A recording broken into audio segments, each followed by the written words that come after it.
I just completed my first week on YouTube, and in this video, I'm going to talk about all the emotions, the analytics, my expectations, and the big surprises that I've encountered over the past week. So let's get into it.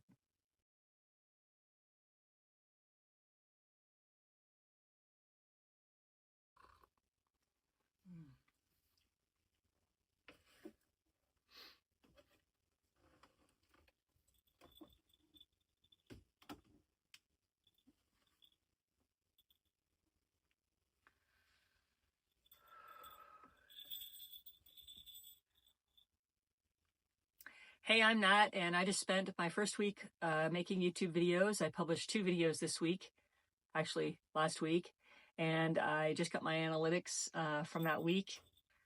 I thought it'd be nice to make a video on how it went for the first week of doing YouTube. So I made some notes here, and I thought I would just talk about the different things.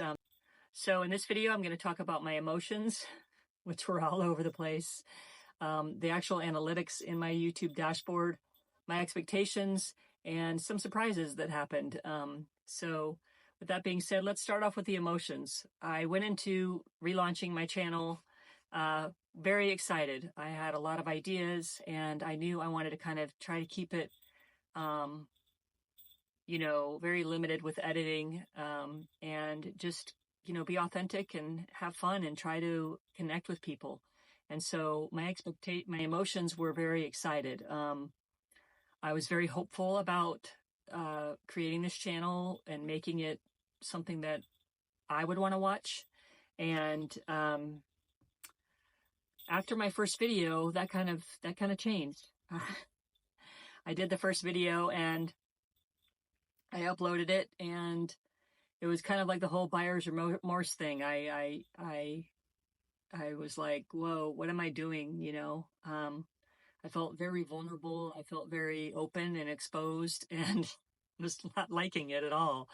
But I also knew that going into it, that would, that I probably would feel that way. So I just pushed through that. And the first night, I was overthinking everything. Did I do a good enough thumbnail? Is the title okay? Oh, maybe I should do tags, oh, let me go see what someone else is doing, and maybe I could put that in my description because that might be better than what I have or whatever.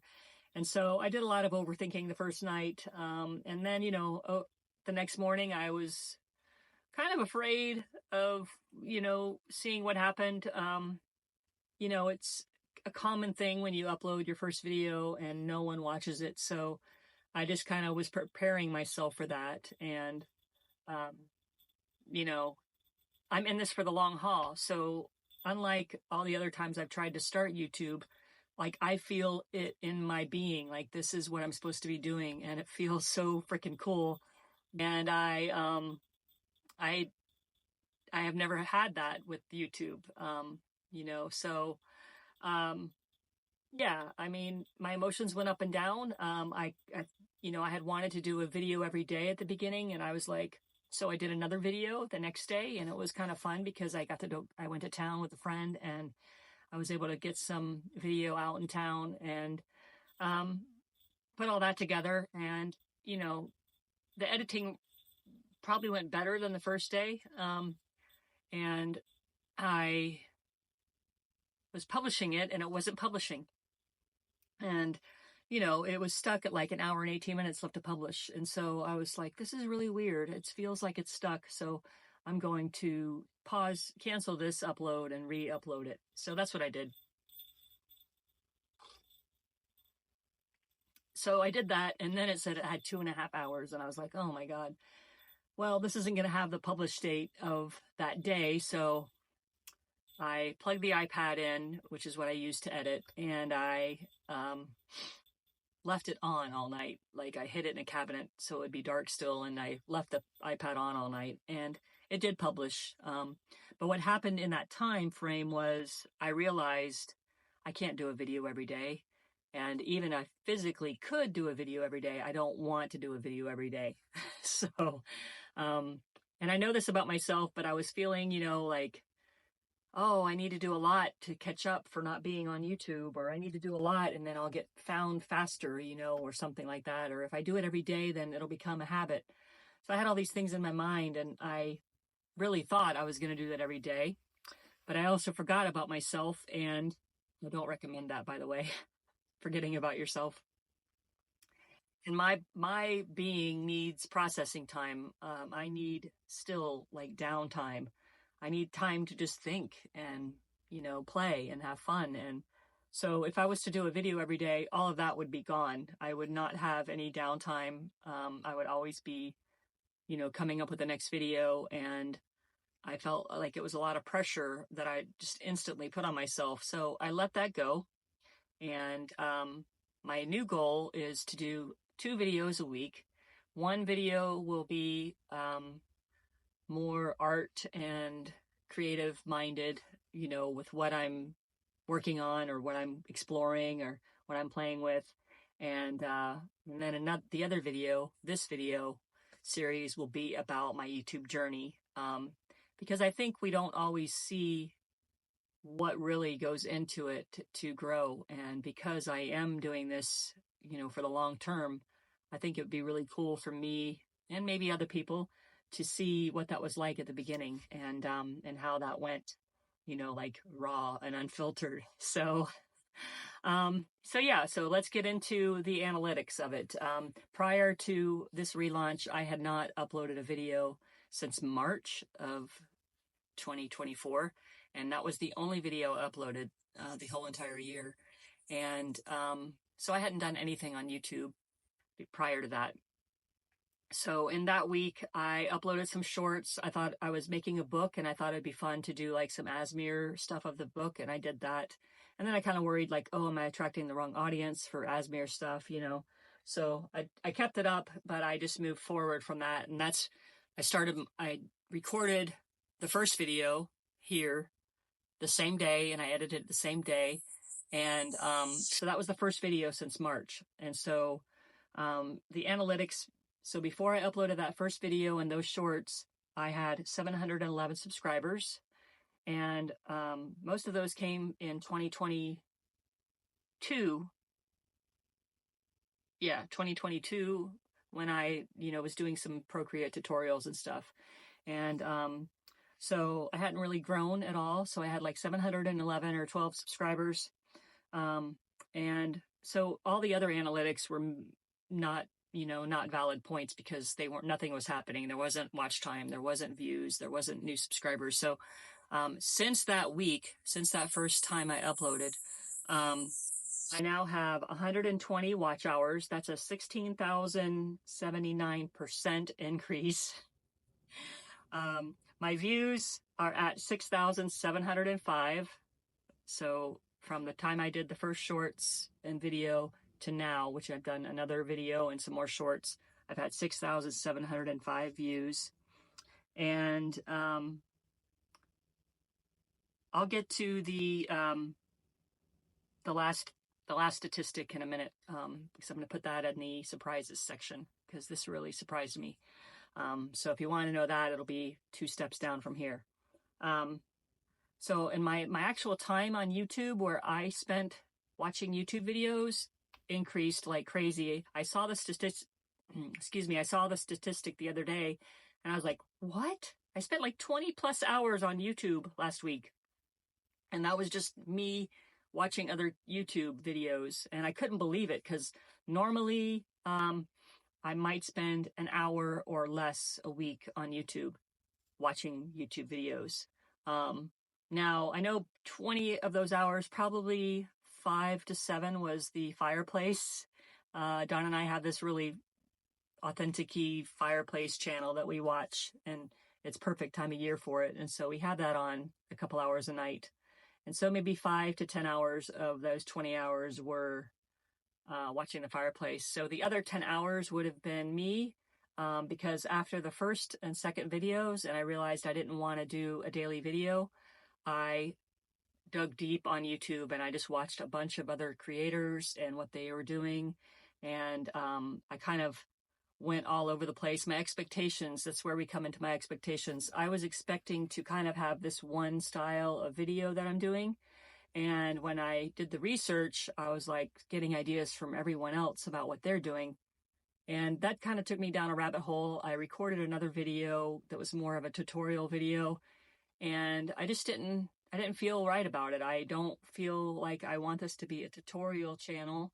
And that doesn't mean that I won't show people how to do things.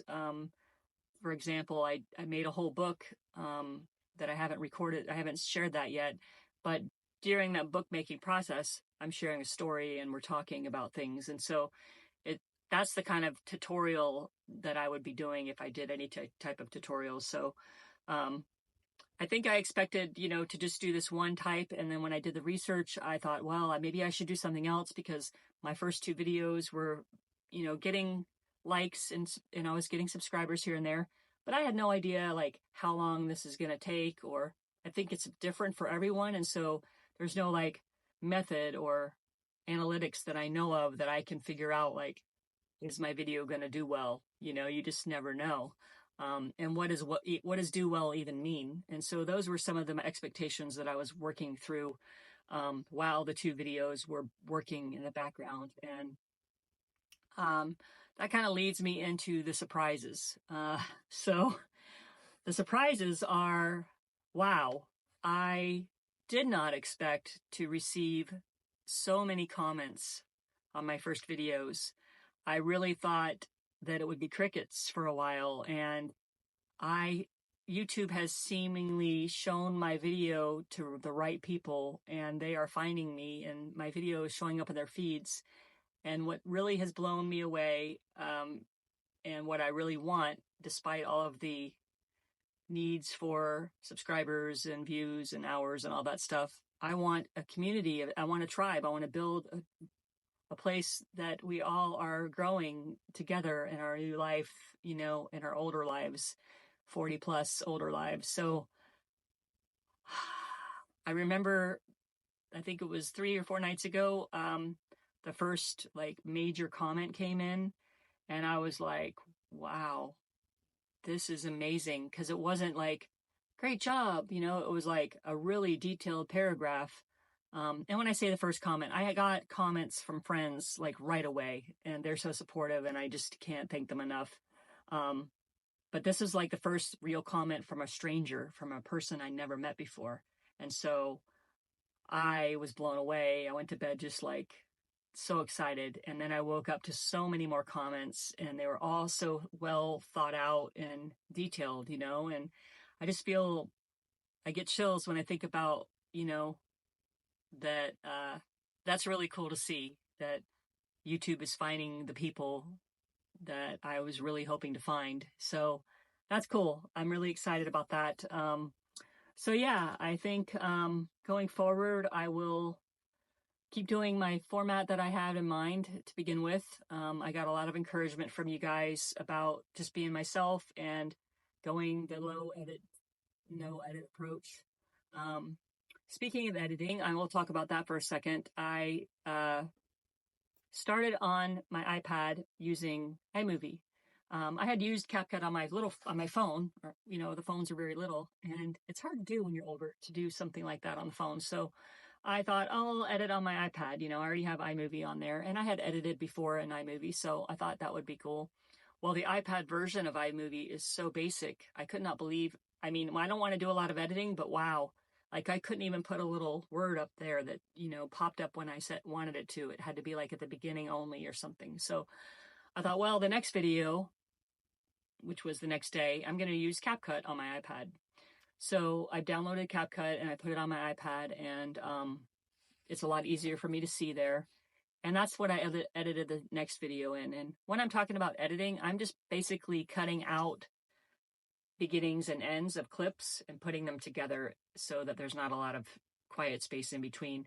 That's about the extent of the editing, which I may do a little more editing just to show you different things. But, I also might not. So all of that to say is the comments were very encouraging about the type of video and the style of video I did. And so I'm going to keep going with that. And that's what I really wanted to do, because I'm all over the place with my creativity.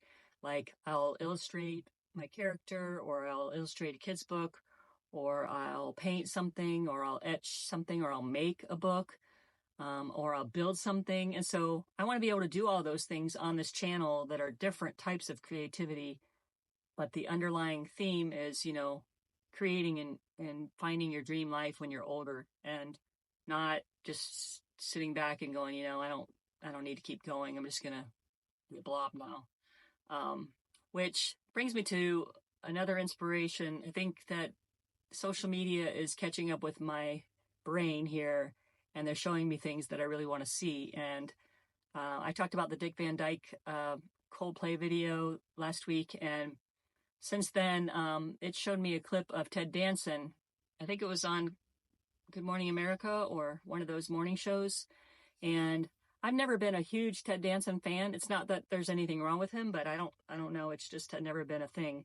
And I started watching the newest one with him, and it's something like where he's a undercover spy type thing. And so in this retirement home or something. I don't know. I watched like 3 episodes, but I haven't watched more than that. So anyways, Ted Danson was on the show about the show that he's on. And he was talking about Jane Fonda being such an inspiration to him. And she was 80 and he was 70 and he's 76 now. And he was like thinking he was going to slow down, because he was in his 70s. And he saw and looked to Jane Fonda, who was just kicking ass in her age. And he was like, no, I'm going to keep going. There's so much to do and create and be creative. And I just want to keep feeding myself and, share with others. And I just was like, what? Ted Danson, you got a big, huge point on the list of I like you now. It's not that he ever did anything that I didn't like. I just never felt like I enjoyed his shows and stuff as much. Don't come after me about Cheers. I liked Cheers, but I don't know. He just kind of gets under my skin somehow. But older Ted Danson, I'm digging it. Let me know what you think about Ted Danson. So yeah, I think that I'm going to keep going the way that it is, and we're going to do another recap next week. I'll probably do them on, I don't know if I'm doing them on Tuesdays or Wednesdays yet. And then I'll do another video, maybe Sundays, and we'll just see how that goes as far as times of the week and all that stuff. I got a lot to learn, a lot to work through. One of the other things I did was I updated my workstation. So I had a bunch of stuff here, and I would always have to clean it up and move it off to the couch here while I worked. And I did a lot of organizing and got rid of some stuff. And so all I really need to do is move this little pile of sketchbooks. And then I've organized my stuff in this bin that's more mobile. So maybe we'll go through that someday. But that way things are easier to move around because I have such a small space. And then I have some ideas coming up about adding more storage, so I could maybe move the desk out a little bit, maybe 5 or 6 inches, and then I could add some more storage up here. So that's something I might share on the video coming up. But yeah, that was my first week on YouTube, and I am excited to keep going. I'm thrilled to have a more clear definition of what I want to do going forward. And I'm also super encouraged by everyone's support and comments and just connectivity. I felt like the community is there, and that was a big, huge, that's what I wanted. So we're already on our way for that. And, yeah, it's going really well. I'm not hating it. And I'm getting through that little rocky part at the beginning to figure out things out. I don't know. Will that be the last time? I don't know. I'm sure I'll face other rocky times on this journey of YouTube, but that's where we're at right now. So if you stuck it out this far, thanks for watching. We'll see you on the next one. Stay golden. Stay golden.